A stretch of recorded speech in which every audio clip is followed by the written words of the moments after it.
Salut tout le monde, c'est Cynthia et voici mon interview Success Story. Je m'appelle Cynthia Dulude, je suis originaire du Québec, j'ai 26 ans et j'ai une chaîne YouTube depuis bientôt 8 ans. Sur YouTube, je crois que j'ai 615 000 abonnés. Sur Instagram, 173 000.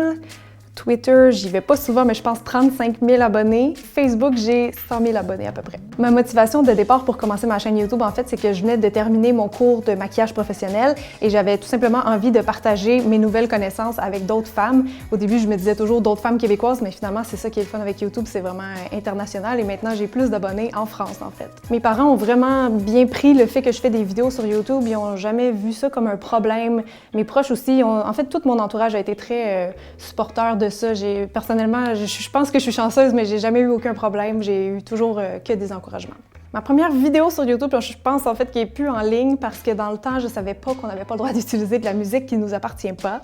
Ça me semble très évident maintenant, mais à l'époque, oui, j'ai dû supprimer mes peut-être 3 premières vidéos parce que je savais pas qu'on pouvait pas utiliser de la musique non libre de droit. Je pense en fait que ma première vidéo, c'était une vidéo de présentation parce que je me disais que c'était la bonne chose à faire pour faire une première vidéo sur sa chaîne.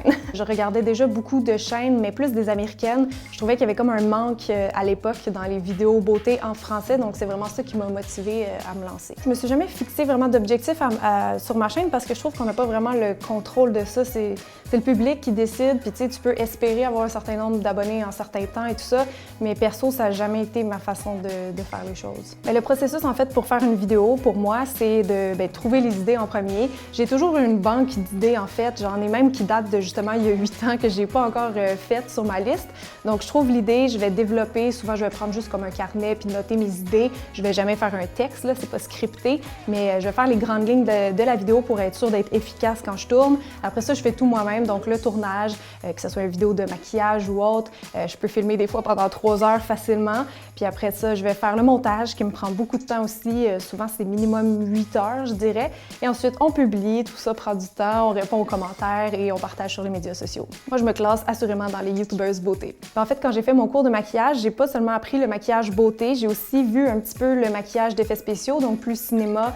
J'ai aussi fait le maquillage de théâtre et tout ce qui est face painting, body painting. Donc, je suis vraiment contente d'avoir continué mon cours jusqu'à ces étapes-là, en fait, parce que ça me permet d'avoir plus de cordes à mon arc et c'est ce qui me permet, c'est ce qui m'aide, en fait, je pense, dans mes tutos d'Halloween. Comme ça, je peux créer pas mal n'importe quel personnage.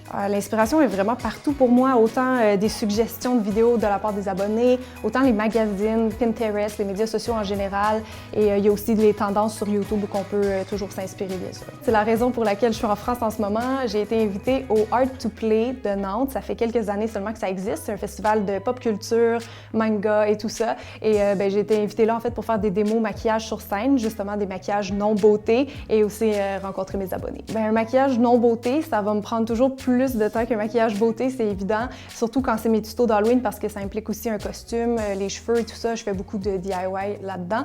Mais quand je fais mes tutos d'Halloween, des fois, je peux être facilement à 4 heures, 5 heures sur la chaise, donc c'est toujours plus long. Un de mes meilleurs souvenirs en lien avec le maquillage et YouTube, c'est quand je suis allée à Toronto pour rencontrer les sœurs Chapman qui ont la chaîne anglaise Pixiwoo et qui sont aussi fondatrices des pinceaux Real Technique. Ils faisaient un lancement parce que leur gamme s'en venait au Canada et ça m'a fait tellement, mais tellement plaisir de les rencontrer. On dirait que ça m'a motivée encore plus pour ma chaîne. C'est là que je me suis dit, OK, tout est possible et j'en revenais pas de rencontrer comme mes idoles de YouTube en personne, donc ça, c'était un moment que je vais toujours me rappeler. Maintenant, ça fait quelques années que je vis seulement de ma chaîne, c'est-à-dire que je prends très, très rarement des contrats de maquillage, donc j'ai eu une transition vraiment de maquilleuse à YouTubers beauté sur le temps.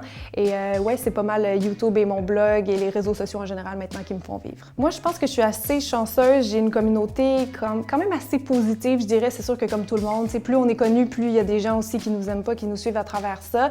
Mais je pense qu'avec le temps, je me suis quand même fait une carapace. C'est sûr que ça va toujours affecter. Je veux dire, une fois qu'on a lu un commentaire négatif, on peut pas le délire si on veut. Donc, on n'a pas le choix. On l'a lu, ça nous touche un peu.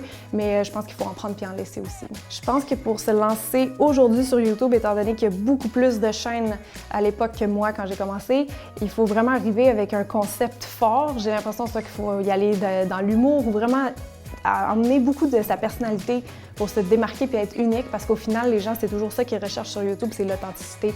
Donc, d'arriver avec un concept original, c'est ça le défi. Un rêve professionnel que je dis souvent, en fait, un rêve carrément fou, ça serait d'avoir ma propre ligne de maquillage. J'ai eu la chance une fois de faire une collaboration avec une marque, mais ça m'a prouvé encore plus que j'aimerais vraiment avoir ma propre ligne de maquillage à moi, en fait, prendre 100% des décisions. Ça serait un rêve fou un jour, j'aimerais bien. Les projets, en fait, c'est toujours un peu des surprises dans mon parcours, c'est-à-dire des fois je tombe sur la bonne personne, la bonne compagnie, peu importe. J'aimerais peut-être refaire un livre sur le maquillage éventuellement. Pour l'instant, j'ai pas assez d'inspiration pour en faire un, mais j'ai un autre beau projet d'écriture qui est en cours depuis le printemps dernier, qui est Édition Papier. Donc pour l'instant, on va continuer avec le magazine Édition Papier. J'ai aussi ma collection de déco chez Bouclair au Canada qui est sortie, donc je continue un peu avec la promotion de ça.